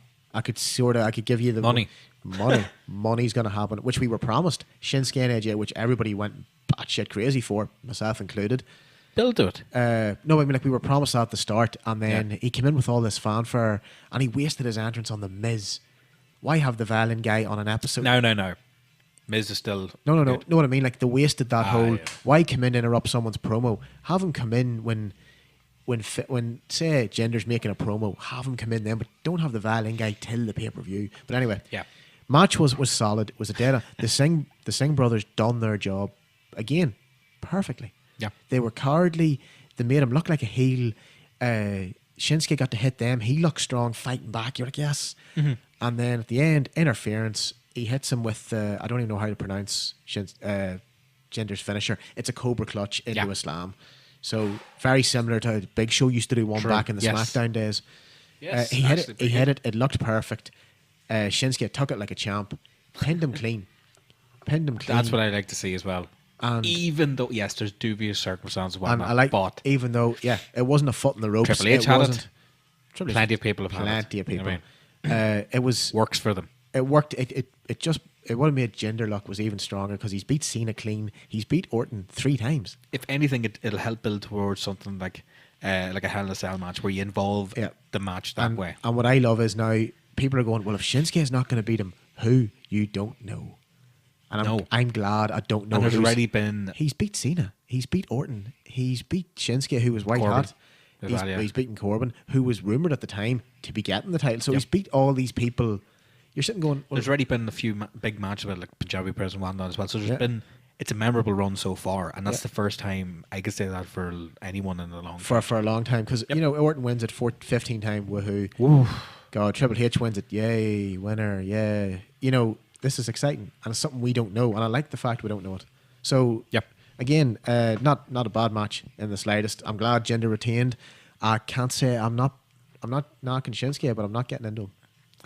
No, it's going to take it's going to take a while bit more. But It'll take a bit I think more. It's going to take someone else, another polarizing figure, to bring out what's going on. So interesting to see. I don't see anyone like Corbin or something taking that step. So now we've got someone else, but you don't waste a big match on someone like Bobby Roode has just come up. No, you can throw him with Shelton Benjamin.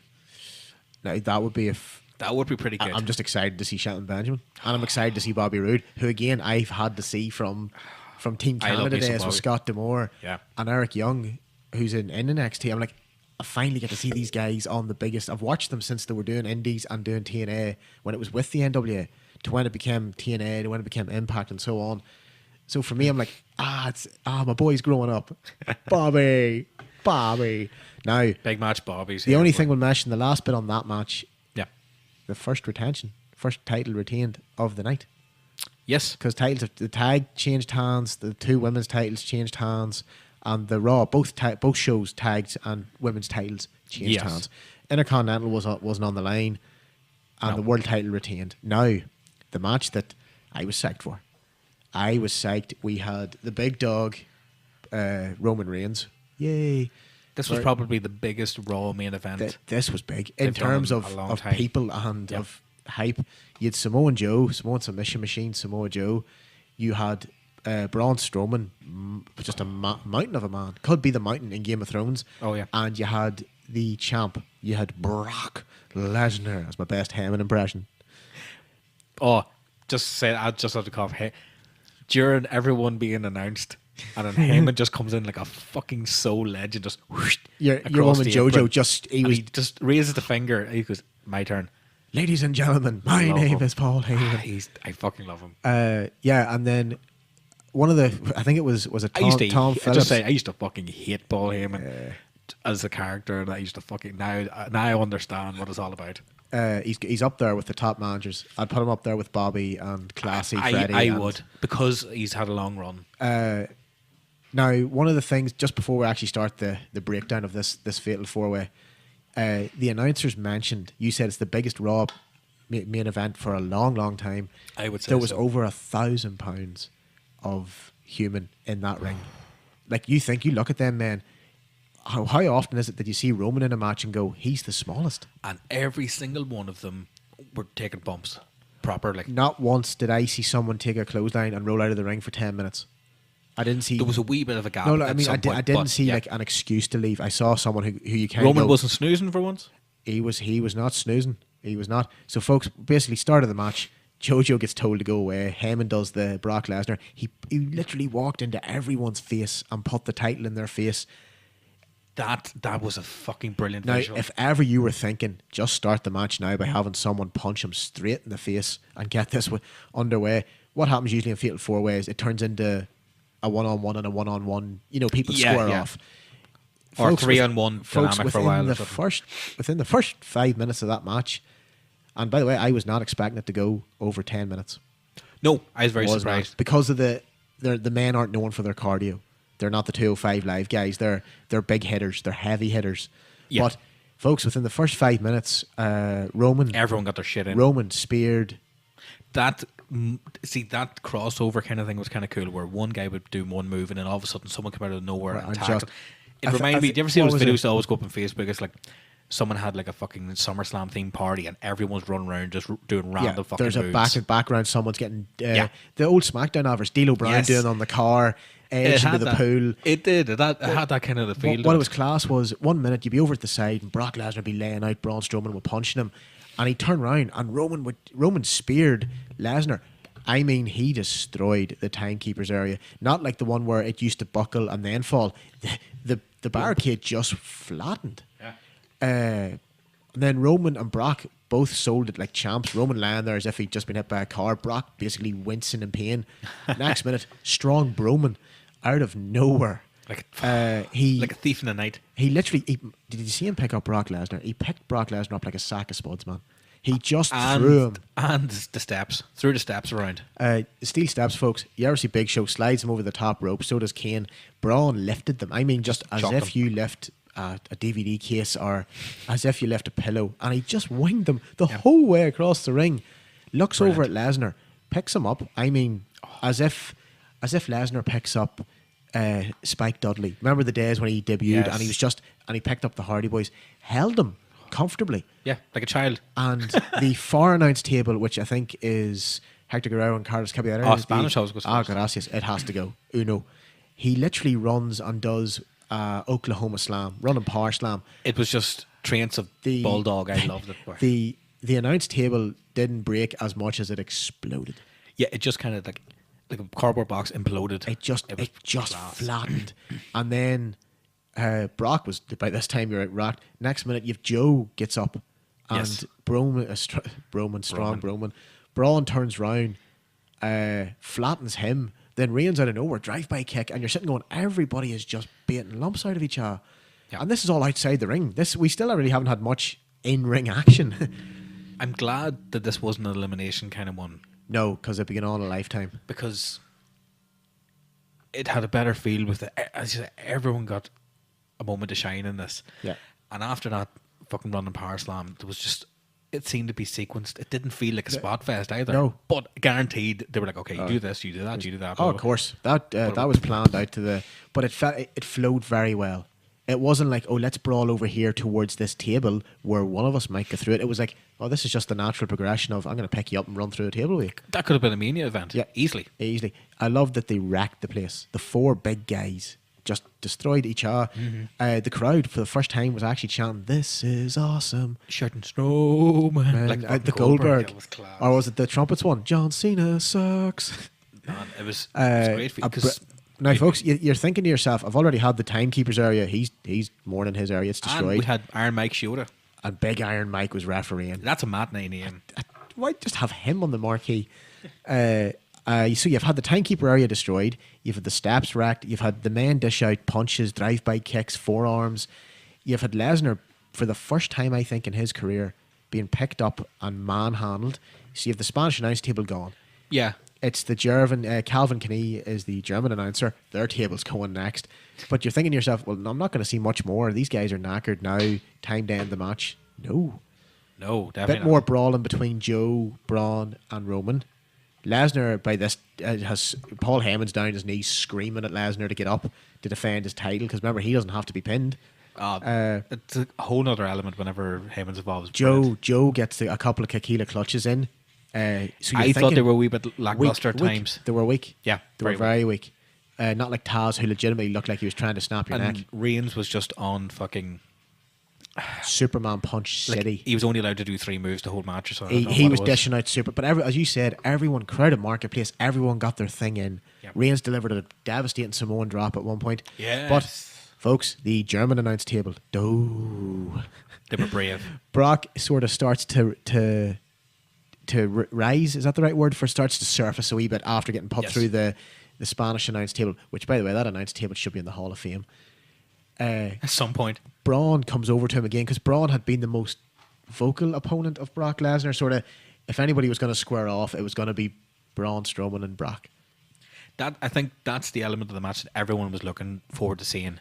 Yeah. It was, everyone wanted to see the face off, and I like the way that you got it for a wee minute, and then someone else would get involved. You weren't getting the big thing. You're getting the sizzle, but not the steak. Yeah, exactly. Whereas now we can see what's going on Raw. That it's going to be. When Brock Lesnar came in, Taz famously, "Here comes the pain," and you had the beast versus the monster, right? And that's what they were doing. Now with Strowman, you've got the fact is that you've had the moments where they've been beating the shit out of each other on Raw, being held back and all. Yeah. In this match now, they've had moments against each other, but not again, the whole match. Fatal 4-way. So now you really fucking want to see it. Now you want to see. If they just give you all that away the other night.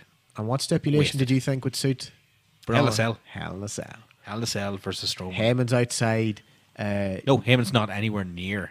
He only comes out and does the thing at the entranceway, and he goes Yeah, back that's in. what I mean. He's nowhere. He's staying out of the way. You don't even have Paul. Like, Heyman gets attacked before all this and shit. He's like, I'm not. Or have the going. announcers just come out, or the referees, and just escort him to the back. But I like this. Did you spot someone in a tweed blazer? This is a wee game we play, folks, and feel free to play along at home and comment on our page. Whenever someone has a bad accident, Mick Foley, Hell in a Cell, Vince at the time broke kayfabe. He came out to check on Mick, but he wasn't. He was actually against Mick Foley in character-wise. Yeah. You had Terry Funk coming out, took a devastating chokeslam. You had so many backstage officials and ex-wrestlers who are agents or who are used. Sergeant Slaughter came out when Triple H and Cactus Jack had the street fight in Madison Square Garden. You love trying to spot the retired wrestlers or someone who's working backstage. So you do. Devon Dudley, I spotted one on SmackDown. You had Prince Albert, Matt Bloom. I spotted him a few times. Dave Finlay came out, and God love Dave Fit Finlay. You tried to hide yourself. Why were you wearing a tweed jacket, mate? He tried to hide himself. It just didn't because we could all see that it was Finlay, and I really wanted Finlay to dish out a few thumps at Brock Lesnar just for old time's sake. But they got Brock Lesnar up on a stretcher, and this is one of I actually messaged Conor after I had watched this and said it was one of my favourite parts. Putting Lesnar on a stretcher, and all you could hear was na na na na na na na na hey hey hey, and they got him out. And I thought to myself, title's changing hands. Brawl's going home with, because Lesnar had been taken out. Lesnar was gone. Because actually, no, sorry, I missed a massive part there of that match. The German announce table. Brock was half up after being put through the Spanish announce table. Braun scooped him up like a child and just went through the German one. I mean, he obliterated that table. Went over to the third table, the Raw announce table. Yes. Picked it up. I mean, folks, as in lifted it right up vertical and just flattened Lesnar with it. And the crowd was going mental. For something that visually you were kind of like, okay, fair enough. Yeah, it got over. Didn't it? Because it kind of just flopped over him, but like, you're sitting there going like, it got over. You're sitting going, no one has manhandled Lesnar like this. And no fucking Michael Cole standing beside them reading shit off a page going, oh man. We reference WrestleMania 33, Shane McMahon elbow drop. Yeah, if you want to look that up, for the love of mankind, shut up, Cole. I'm sure we all know that crack by now, but there was very little. I don't really remember any of the commentating for that match. I just spent more time watching. I just remember there's over £1,000 of human in that then I kind of tuned out. Once Heyman came in, I kind of tuned out after that. Paulie dangerously. So, folks, you'd had 2 announce tables wrecked, the timekeeper area destroyed, every man had got in their submission, their Superman punch, there was a few spears. Brock has already been stretchered out, so you're sitting going, oh my God, it's a triple threat, and someone, it's going to be, who's going to leave with the title? You're thinking Reigns, because that's the direction they always take, but you're thinking Strowman, because he's looked at the most dominant. So match goes on, few more Superman punches, few more power slams, close calls, kickouts. Yeah, while Brock is out the back and sort out, Reigns was carrying the match. Yep, he did. But in the wrong way by just doing nothing but finishers, I think. It was Superman punch, spear, and then Strowman came in, Oklahoma Slam, Joe with a sleeper. So there was always one point where I was sitting going, he's going to be the champ. Yeah. Then obviously you see the officials. Roman Brains. Braun Strowman doing it on Samoa Joe. Yeah, fucking brilliant. It was, and by this time the crowd is white hot because obviously we at home assumed someone is going to be leaving. Not that many Undertaker chants, which was actually surprising. Someone is going to be leaving with the title. Yeah, because that's not Lesnar, and we all had heard the rumors on the interweb that if Lesnar lost, he wasn't coming back, and it was rumored that he wanted to go back to UFC because his time for the doping ban was over, and he wanted to get back. So you're sitting going, I don't think it's going to be Reigns. I had my money on Strowman. I was sitting going, please do give him it, because he had done all the SummerSlam press duties. So I thought they've really put him as the face. Press darling at the minute. I was sitting going, he's over. He legitimately does look like he could kill you. Lesnar comes out from the top of the ramp, shades again of Mick Foley, Hell in a Cell, where Mick comes back and legitimately. I think it's probably the only time anyone will ever compare Brock Lesnar to Mick Foley. And again, and Mick, you'd still beat him. Where he comes out against Taker, and Taker looks legitimately, oh my God, the man's still alive. Brock comes out, and by this time, Braun's bleeding. Yes. Joe is just battered on the outside. Reigns is lying slumped in the corner, looking like he's been through hell. Lesnar comes out looking furious. nursing his arm just a bit. Yeah, he wasn't just a bit. Yeah, I like that. Sort of as if to go, I'm stretching it out, boys. Hits the ring, and then Strowman, he looks at Strowman, runs at him, and Strowman just batters him clean to the outside, and you're sitting going, lethal. Yeah. Lethal. Strowman's winning. He's the champ. It reminded me which Royal Rumble was. I don't think it was the last one, the one before where Braun meets Strowman. Lesnar just comes in and just wrecks everyone. Just wrecks starts everyone. looking around and going, right, who's up next? And what I love is when he looks at Braun, you're actually sitting going, Braun's taller, he's probably stronger than you, and he looks like he's going to give you a good hiding. Like, so I was sitting there going, kill each other. But as you said, we were only getting the sizzle because it's a fatal four-way and you always have to be wary. But he batters Brock to the outside, bit more of a fight. Brock goes to F5 him. Doesn't get him up, does the whole, I'm too weak to lift him. Then does he F5 him? Yeah. There's just a different element to this fatal four-way compared to other ones where they try and make sure everyone's involved somewhere. Yeah. The only real story was each one of them is trying to get the title of Brock. They all have something against it, which is Brock. And not one time did they all start going, do you know what, we all hate Brock, why don't we all just destroy Brock? They destroyed each other. And then start infighting. But that's, I think, what you would expect to see in a kind of match. So I'm glad that they deviated from that. Who took the pinfall? Reigns. So there you go, folks. It wasn't even Joe, who I assumed if one man was going to lose, it was going to be Joe. So Reigns takes I think it was the F5, was it? F5, yep. Bang, he pins Reigns to the delight of the crowd. Yep. Retains the title. And I was disappointed. Because he gave Joe the F5 just before that, I think, as well. So that was impressive. Yeah. Fair play, Brock. That was impressive. He F5'd, finished, pins Reigns, and he rose the outside. What I looked like is Brock legit. He wasn't standing, jumping about. He was basically like, he was wrecked. He was. What I love was Reigns took the pin. Fair enough. Maybe that might actually take a bit of heat off Reigns. And you go, yeah, well, he lost. He lost clean. Possibly, because then he can't come at any point goes, well, I wasn't pinned, kind of. You were pinned, mate. It was you. Yeah. Joe didn't suffer because he put in a good match. He wasn't the one that got beat, so he can come out and go, I didn't get beat for that, etc. Braun looked like a complete monster from the word go. I just really wish he had won. But now that you mentioned Hell in a Cell, I'm more psyched. I hope it will be for them for Hell in a Cell. Just we can't contain these two monsters. We're gonna have to put them in some type of bang Hell in a Cell, and I mean have them destroy the cell, have them knock down the walls, have them just have a monster versus a beast inside Hell in a Cell. That's it. I hope that's the case. And if I was going to do that, I would save it I wouldn't have it till Mania. Oh no, I would definitely do it. I don't think. What have we got? No, we've got Survivor Series. Because what's going to happen then? You're going to have Strowman going through everyone else in the meantime. But he's kind of already proved that he can just right. Survivor Series. That's the next big four, and then after that's the Rumble, and then Mania. Yeah, have a Survivor Series. A few notable ones for the calendar this year, anyway. Yeah, but yeah, folks, it was an unreal match. It went 16 minutes, 16 and a bit minutes. Is that it? I thought it was a lot longer than that. I know, it was about 16, 17 minutes. Jesus, I enjoyed that. Yeah, and you know what? I was so happy because Reigns is probably talked more about the match than the match. Reigns is probably the fittest cardio wise out of those four. Yeah. Joe, he does look. He's a big lad. Like Braun doesn't have the speed, has the immense strength, but can't go longer than 10 minutes without being blown out. Yeah, but I don't see it. But every man played their part well. You didn't have too much Reigns. You didn't have too much Joe. You didn't have too much. There was a balance. It was a perfect balance. Yeah. And it leaves it now open that when you're booking Braun versus Brock, people really want to see these two just beat lumps out of each other. Like. But there's another suggestion now. So we've asked people to already tell us who's the alternative to Jinder for being a SmackDown champion, right? Yep. Now it's inevitable it's going to happen, whether it happens sooner than later. You're going to have someone like Strowman as the champion, as the Universal Champion. That's common. Who on Raw is going to be able to get rid of Strowman at this point? Yeah. You've three of the biggest lads on Raw. Well, Big Cass is gone now for a while. Yeah. Big Show isn't. He's going not to be doing it. We've already seen that title. matchup. Right? It's not going to work. He'll be sacrificed to Braun if anything. So who else basically then on Raw is going to go for the Universal title after this point? Everybody said who's going to beat Brock Lesnar. Well, your answer's Braun Strowman. Because already it looks like Strowman's going to be the next Universal champion, and it's probably going to be before Mania. So when it comes to Mania, then who's going to be the? Is it still going to be Strowman as champ, or is it going to be someone completely different? Brock might not even be there.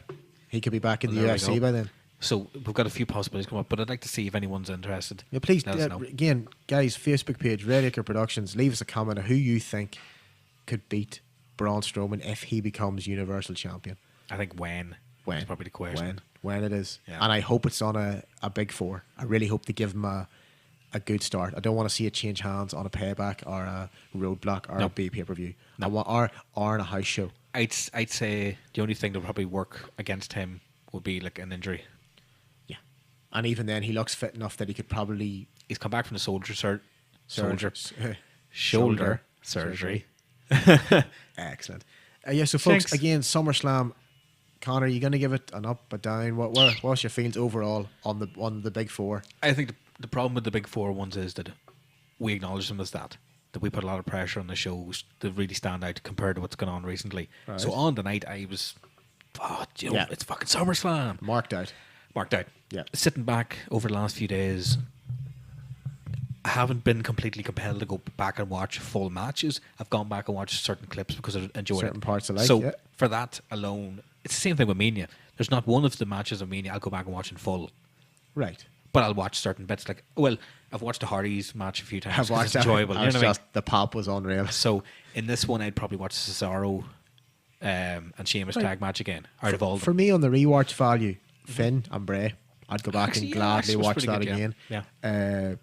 That actually the main event, but not for now. But not a for couple now. of months from now. I want to just take a breather and go digest what I just seen. Now that's not. Don't be reading that by thinking, "Oh, I enjoyed this more than Mania." Mania is a completely different experience. Yeah, it's a weekend of a lot of different things. Now SummerSlam they're aiming towards that, but we're not there that yet. diverse. Not No. there yet. But again, So- it's getting it up from me. I was very happy with. Compared to NXT Takeover, because a lot of people will say this as well, it's being outshined at the minute, right? Yeah. So putting that aside, we're just talking about WWE stuff here at the minute. Just SummerSlam. I'd say probably 3 out of 5. I'd give it. 5. I'll tell you what, for the amount of titles that changed hands, 3.5 out of 5. It's better than last SummerSlam, I think. Far better than last SummerSlam. Yep. For the shock value of seeing, holy crap, every title's changing hands. And seeing 2 women singles matches for me, with both submission title wins, and seeing the big four, that part, 3.5 to 4 out of 5. I thought it was a strong pay-per-view. So if we're just going out of 5, I'd say, generously, I'd give it 3 out of 5. Yeah. 3.5, I'd say. 3.5 Without going fucking over 3.5. top, 3.5's a nice. That's better than average, but not fantastic. WrestleMania 7. Yes. There you go. It's a WrestleMania 7 kind of event. We enjoyed it. It's on the up from last year. Happy days. It's keeping us interested for what's going to come up now. Oh, exactly. Because I'm looking forward to as I said, we haven't caught up on the fallout of SummerSlam yet. I've more caught up for SummerSlam, but that's just out of curiosity. I always Exactly. Go SmackDown, sorry. I'm trying to avoid the spoiler so I can just sit down and watch the shows in their entirety. It's good. But again, glad to see title changes. I'm glad to see people I didn't expect win, and I'm glad to see singles women's matches. Yeah. Really happy to see that, because every podcast I mention, I hate multi. Just throw them all in and see what happens. Yeah. Folks, again, thank you very much for joining us on the SummerSlam podcast. We've had a blast talking about it, so we have.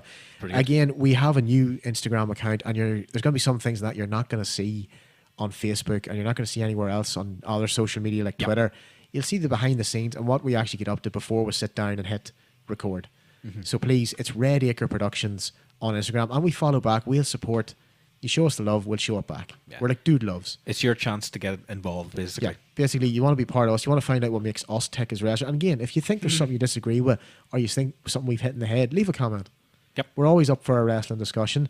You'll find this podcast and our other podcast is currently being hosted on nfornerds.com. That's our home at the time being.